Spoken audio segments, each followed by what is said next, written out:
ही उपाद्रव मुनि दुख पावे, करहि उपाद्रव मुनि दुख पावे। तो महाराज विश्वामित्र जी के मन में ग्लानि हुई। गाधि तनय मन चिंता व्यापी, और हरि बिन मरहि ननीचर पापी। क्योंकि इनको कोई मार नहीं सकता है नारायण के अलावा, इसलिए चिंतन करने लगे। और तब गोस्वामी बाबा निवेदन करते हैं, तब मुनिवर मन कीन विचारा, और प्रभु अवतरे हो हरण भूमि भारा। प्रभु अवतरे हो हरण मही भारा। विचार किया कि परमात्मा का अवतार हो चुका है, इसलिए हमें अब परमात्मा का के पास में चलना चाहिए। पहुंचे महाराज अयोध्यापुरी, और जिस समय महाराज दशरथ के यहाँ पर विश्वामित्र जी पहुंचे, समाचार मिला महाराज दशरथ को, तो महाराज दशरथ के आनंद का पारावार नहीं रहा। क्योंकि पूरे परिवार में मंगल ही मंगल है, और फिर मंगल हो परिवार में, उस समय संत समागम हो जाए, संत का दर्शन हो जाए, संत का आगमन हो जाए, अतिथि का आगमन हो जाए, तो महाराज आनंद और बढ़ जाता है। महाराज जब सुना विश्वामित्र जी आए हैं, तो विश्वामित्र जी का स्वागत करने के लिए महाराज दशरथ जो है सबको साथ में लेकर के, पूरे समाज को साथ में लेकर के गए हैं। और मुनियागमन सुना जब राजा, मिलन गयो लय विप्र समाजा। करि दंडवत मुनि सन्मानी, और निज आसन बैठारे ही आनी। तो चरण पखार कीने प्रभु, चरण पखार कीने अति पूजा।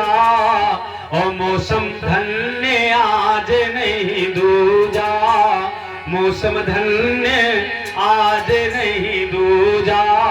अपने भाग्य की सराहना करते हैं कि मेरे समान बड़भागी इस संसार में दूसरा नहीं है महाराज।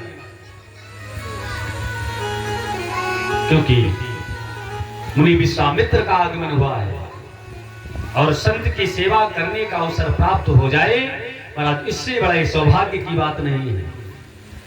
क्योंकि अभी कथा प्रारंभ होने से पहले महाराज आप लोगों ने सुना है कि राज मिले सब साज मिले। ये सब कुछ तो परमात्मा की कृपा है, मिलना है। लेकिन संत समागम दुर्लभ भाई, और संत का समागम हो जाए तो इससे बड़े आश्चर्य की और इससे बड़े हर्ष की बात दूसरी नहीं। महाराज दशरथ कहते हैं, चरणों को धुला, और उसके बाद भी अनेकानेक प्रकार से महाराज अपने भाग्य की सराहना की। विविध प्रकार से महाराज विश्वामित्र को अनेकों प्रकार के व्यंजनों के सहित भोजन करवाया।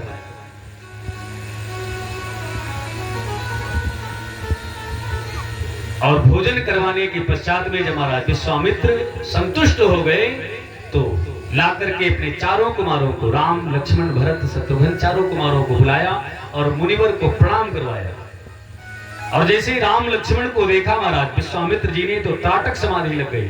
विचार करने लगे कि इनको साथ में ले जाने के लिए हम आए हैं। मन ही मन राघव सरकार को प्रणाम किया, और राघव सरकार ने मुनिवर को प्रणाम किया। प्रणाम करने के पश्चात में जब ढेर सारा आशीर्वाद प्राप्त हुआ महाराज मुनिवर से,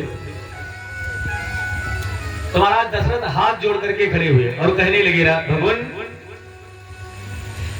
के कारण आगमन तुम्हारा। क्योंकि बिना कारण के आपका आगमन नहीं हो सकता, ये हमको पता है। महाराज दशरथ ने कहा, भाई संत हैं आप, हैं? एकांतवास, संत का स्वभाव होता है एकांतवासा। एकांतवासा झगड़ा न झांसा। ये संत माने जो शांत रहे वो संत। और जो परिवार में जो है बार बार दौड़ दौड़ करके मिले, या गांव में चौराहे पर टहले, तो वो संत को थोड़ी हो सकता है। महाराज विश्वामित्र को देख करके महाराज दशरथ को आश्चर्य हुआ, और कहने लगे कि आपके आने का कोई न कोई कारण जरूर है। इसलिए के कारण आगमन तुम्हारा, कहूँ सुकरत न लावो बारा। कहा आपका आगमन किस कारण से हुआ है, कृपा करके बतलाएं। जिस कारण से आपका आगमन हुआ होगा महाराज, उसकी पूर्ति में अवश्य करूंगा, इसमें समय नहीं लगेगा। कहूँ सुकरत न लावो बारा, समय नहीं लगेगा। महाराज विश्वामित्र को अवसर मिला और महाराज दशरथ से कहने लगे, अरे असुर समूह सतावै मोही, और मैं याचन आयो नप तोही, मैं याचन आयो नप तोही।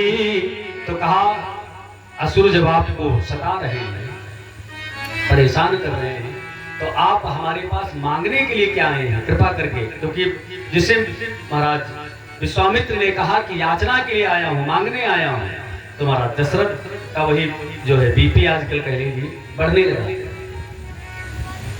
मैंने धड़कन बढ़ने लगी कि क्या मांगने के लिए आए हैं। क्योंकि विश्वामित्र जी साधारण कुछ थोड़ी है। महाराज दशरथ ने हाथ जोड़ा, भगवान क्या मांगने के लिए आए हैं, क्या मांगना चाहते हैं। तो महाराज विश्वामित्र जी ने कहा, अनुज समेत देहु रघुनाथा, निश्चर बध में हो सना था। और जैसे सुना कि अनुज समेत देहु रघुनाथा, और वो भी निश्चर बध, ऐसे साधारण त्याग लिए नहीं ले जा रहा हूं, निश्चरों से लड़ाने के लिए ले जा रहा हूं। तो महाराज दशरथ के हाथ पांव ढीले हो गए। जिन महाराज दशरथ ने विश्वामित्र जी को देखा तो मुनि कहा, महामुनि कहा, चरणों को पुकारा और कहा, आज हमारे बड़े भाग्य हैं जिससे आपका आगमन हो गया। वही महाराज दशरथ जब मांग लिया कि आपके पुत्र महाराज राम और लक्ष्मण को मैं ले जाने के लिए आया हूं, तो महाराज दशरथ ने कहा, अरे चौथे पन पायो सुत चारी, और विप्र वचन नहीं कहो बिचारी, विप्र वचन नहीं कहो बिचारी।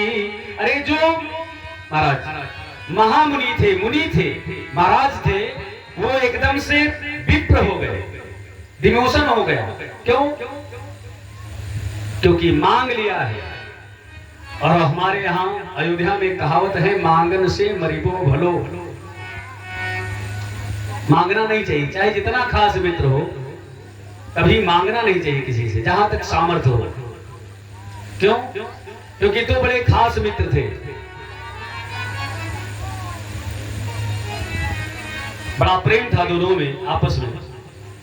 एक बार त्योहार आया होली का, तो सब लोग अपने अपने घर, पहले गांव में कच्चे घर हुआ करते थे, सब लोग अपने अपने घरों में बढ़िया मिट्टी गोबर लगा करके महकाते थे, चमकाते थे, संवारते थे अपने अपने घर को। तो सब लोगों ने अपना अपना घर चमकाया। और एक मित्र, दो मित्र थे, तो एक लोगों ने तो अपने पूरे घर में बढ़िया मिट्टी लगा लिया, और एक मित्र जो थे उन्होंने अपने घर की आधी आधी दीवार में मिट्टी लगाया, आधी दीवार ऐसे पड़ी है। तो गांव वाले निकले, कहा भैया यह कौन नक्काशी आपकी कहे हुए हो, यो कौन मॉडल बनाएगा। तो कहा भैया क्या करें, जहां तक पहुंचते हैं वहां तक मिट्टी लग गई, अब जहां नहीं पहुंच पाते हैं वहां नहीं लगाए हैं मिट्टी। तो कहा अरे पहुंचना कहा है, तुम्हारे मित्र के यहाँ सीढ़ी है, जाओ ले आओ। तो वैसे बड़े सगे मित्र हैं, बड़े खास हैं आपके, और जाइए ले आइए वहां से। तो कहा आप क्या करने के लिए जाएं, सब लोगों ने कहा नहीं जाओ ले आओ, आपके मित्र है, दे देंगे। अभी बेचारे पहुंच गए, सील स्वभाव का पहुंचे मित्र के यहाँ, तो देखते ही बड़े प्रसन्न हुए, आइए भैया आइए, बड़ा स्वागत है आपका, बड़ा अच्छा है, आ गए, कैसे याद कर लिए। बड़ी देर तक नहीं बोल पाए, बड़ी देर के पश्चात में कहा भैया क्यों आए हैं। तो कहा भैया थोड़ा काम है आपसे। बोले बताइए। तो कहा आए हैं आपके यहाँ सीढ़ी लेने के लिए। तो कहा सीढ़ी का क्या काम। कहा भैया दीवार में ऊपर तक नहीं पहुंच पाते हैं, मोहल्ले वालों ने देखा तो लोगों ने कहा कि आपके मित्र के यहाँ है इसलिए हम आ गए हैं, तो अपनी सीढ़ी हमको दे दीजिए, अपनी दीवार में मिट्टी लगा ली। तो कहा भैया थोड़ा देर कर दो, जब आपकी तरफ से थोड़ा देर हो गया। बोले क्यों। तो कहा तुम्हारी भौजाई मैके चली गई। तो कहीं कहा सीढ़ी लेके मैके गई। नहीं मैके नहीं लेके गई है, लेकिन सीढ़ी जो है बक्सम रह गई। तो कहीं भैया नहीं देना है तो साफ साफ कह दो कि न दे वही बक्स, सीढ़ी कहीं बक्सम रखने वाली चीज है। तो बोले कहा साफ कह दे तो व्यवहार खराब हो जाएगा, इसलिए साफ नहीं बोल पा रहे हैं। तो बहाना, ये कहने का मतलब है किसी से मांगना नहीं चाहिए। मांगने से अस्तित्व घट जाता है। मांगना है तो उनसे मांगो जिनके देने के पश्चात में फिर जीवन में अभाव नहीं रहेगा, उनसे मांगना चाहिए। और बाकी सांसारिक लोगों से अगर मांग रहे हो तो मंगता हो जाओ। कहां महामुनि थे और कहां विप्र हो गए।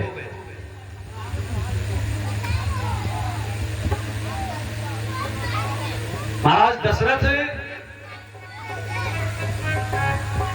विश्वामित्र जी से कहते हैं, अरे सब सुत प्रिय मोहि प्राण की नाई। ये 4 पुत्र हैं कि चारों प्राणों के समान प्रिय हैं। सब सुत प्रिय मोहि प्राण की नाई, लेकिन राम देत नहीं बने गोसाई। और नीचे उतार दिए, कहा महामुनि थे, महामुनि से फिर विप्र कह दिया, और विप्र के बाद में कह दिया कि गोसाई। तो डिमोशन हो गया मांगने से। महाराज गुरुदेव वशिष्ठ ने देखा कि पुत्र मोह में महाराज दशरथ जो है महर्षि विश्वामित्र जी का अपमान न कर दे। इसलिए वशिष्ठ जी ने महाराज समझाने का प्रयास किया।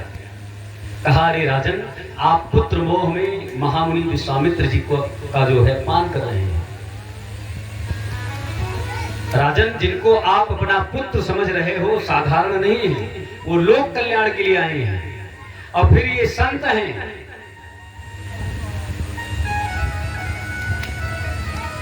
संत को आप जो कुछ भी अर्पण करते हो, जो भी आप अर्पण करोगे तो वो दूना करके आपको मिलेगा। महाराज दशरथ को समझाते हुए गुरुदेव वशिष्ठ ने कहा, राजन जी महामुनि हैं, इनको आप नहीं पहचान पाए। अरे 2 पुत्र आप इनके साथ में भेजोगे तो उनको ये दूना नहीं दुगुना करके वापस करेंगे। मैंने 2 पुत्र खाली राम लक्ष्मण को ले गए थे, और उधर से सीता जी, उर्मिला जी, मांडवी जी, सुकीर्ति जी, 4 लोगों को लेकर के वापस आए। तो गुरुदेव वशिष्ठ ने समझाया कि जो भी आप अर्पण करोगे वो कई गुना करके आपको वापस करेंगे, इसलिए राम लक्ष्मण को देने में संकोच ना करें। तब वशिष्ठ बहुविध समझावा, न संदेह नास तहाँ पावा। ओ अति आदर दो तनय बुलाए, ओ हृदय लाए बहु भांति सिखाए। कहा, भगवान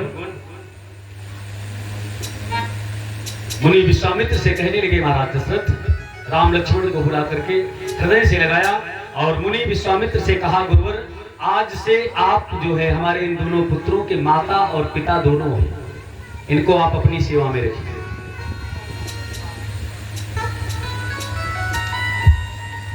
महाराज लेकर के विश्वामित्र जी जो है राम और लक्ष्मण को चले। आगे आगे विश्वामित्र जी, पीछे पीछे जो है राम लक्ष्मण। महाराज विश्वामित्र जी चले जा रहे हैं, आगे आगे पीछे पीछे राम लक्ष्मण लेकर के धनुष बाण। और देखा ताड़का राक्षसी ने। गोस्वामी बाबा निवेदन करते हैं,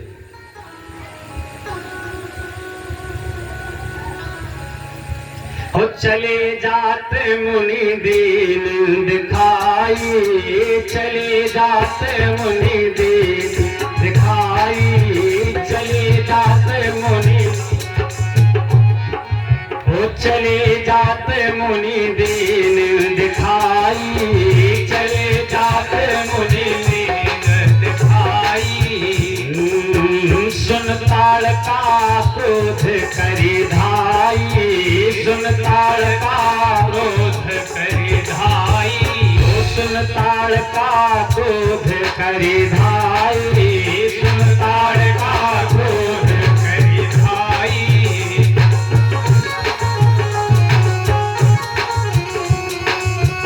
विश्वामित्र जी ने देखा कि ताड़का दौड़ी चली आ रही है हमारी तरफ। ताड़का ने विचार किया कि ये दो धनुष बाण लिए हुए दो छोटे छोटे बालकों को लेकर के विश्वामित्र जी आ रहे हैं, ये आश्रम तक ना पहुंचे कि इनको मैं महाराज यहीं पर खा जाऊंगा। ये भाव ताड़का का। विश्वामित्र जी ने कहा राम जी से कि हमारे प्राणों की रक्षा करो, नहीं तो ये राक्षसी खा जाएगी। राम जी ने कहा गुरुदेव चिंता ना करें, एक कहीं बाण प्राण हरि लीना, एक कहीं बाण प्राण हरि लीना। भगवान राम ने गुरुदेव विश्वामित्र को अपने पीछे किया, उठाया धनुष, चढ़ाया बाण, विचार किया।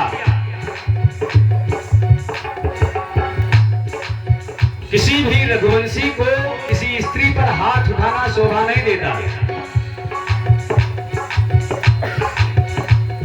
और ये राक्षसी हमारे पास उद्धार के लिए आ रही है, लेकिन हमारा कार्य है उद्धार करना। भले ही लोग हमें जो है अपयश दे बाद में, लेकिन जो उद्धार की का भाव लेकर के आ रहा है उसका उद्धार करने का महाराज मेरा फर्ज है, और मैं अपने भक्त का उद्धार करूंगा। महाराज भगवान राम ने उस कालका राक्षसी में अपने भक्त को देखा। एक कहीं बाण प्राण हरि लीना, एक कहीं बाण प्राण हरि लीना, दीन जानते ही निज पद दीना, दीन जानते ही निज पद दीना, दीन जानते ही निज पद दीना।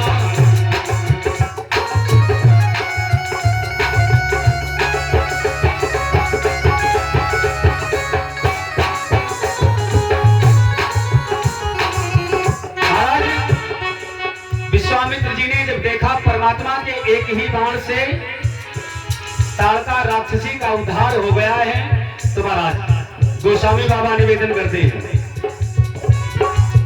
तब ऋषि निज नाथ ही जी अच्छी, तब ऋषि नाथ ही जी अच्छी, तब ऋषि निज नाथ ही जी अच्छी, तब ऋषि निज नाथ ही जी अच्छी। विद्यानिधि कहाँ विद्या देनी, विद्यानिधि कहाँ विद्या देनी, विद्यानिधि कहाँ विद्या देनी। और गुरुदेव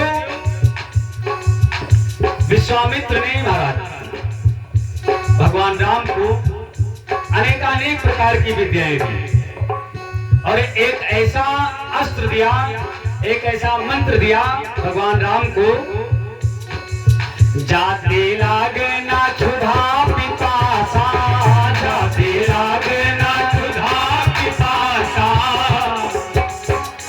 एक ऐसी औषधि बतलाई गुरुदेव विश्वामित्र ने भगवान राम को, कि जिसको ग्रहण करने के पश्चात में व्यक्ति को ना भूख लगेगी ना प्यास लगेगी, और फल का पारावार नहीं रहेगा। जाते लागना क्षुधा प्रपासा, जाते लागना क्षुधा प्रपासा, अतुलित बल तन तेज प्रकाशा, अतुलित बल तन तेज प्रकाशा, अतुलित बल तन तेज प्रकाशा। पुलिस सच्चिदानंद घन सरकार की जय। और सबसे पहले परमात्मा ने ताड़का राक्षसी का उद्धार किया, और उसके पश्चात में गुरुदेव विश्वामित्र ने अनेकानेक प्रकार की विद्याएं, और जबकि परमात्मा विद्या की निधि है, भंडार है, लेकिन क्योंकि परमात्मा नर लीला करने के लिए पृथ्वी पर आया है, इसलिए विश्वामित्र जी ने अनेकानेक प्रकार की विद्याएं दी। और उसके पश्चात में प्रातः काल गोस्वामी बाबा निवेदन करते हैं, भगवान राम और लक्ष्मण नित्य क्रिया से निवृत्त होने के पश्चात में पूज्य गुरुदेव के पास में पहुंचे, और गुरुदेव भगवान से प्रार्थना करने लगे, कहा भगवान अब आप लोग निर्भय होकर के यज्ञ करेंगे, और हम देखते हैं कि कौन आता है यहाँ आपके यज्ञ को विध्वंस करने के लिए। प्रात कहा मुनि सन रघुराई, तो निर्भय जागे करहु तुम जाई। अरे हो मैं लगे हो मैं करन लागे मुनि धारी, और आप रहे मख रखवारी। लेकर के धनुष बाण भगवान राम और लक्ष्मण दोनों एक दूसरे को के सामने जो है खड़े हो गए। और महाराज गुरुदेव विश्वामित्र से कहा, आप निर्भय होकर के मुनियों के सहित जो है यज्ञ प्रारंभ करें।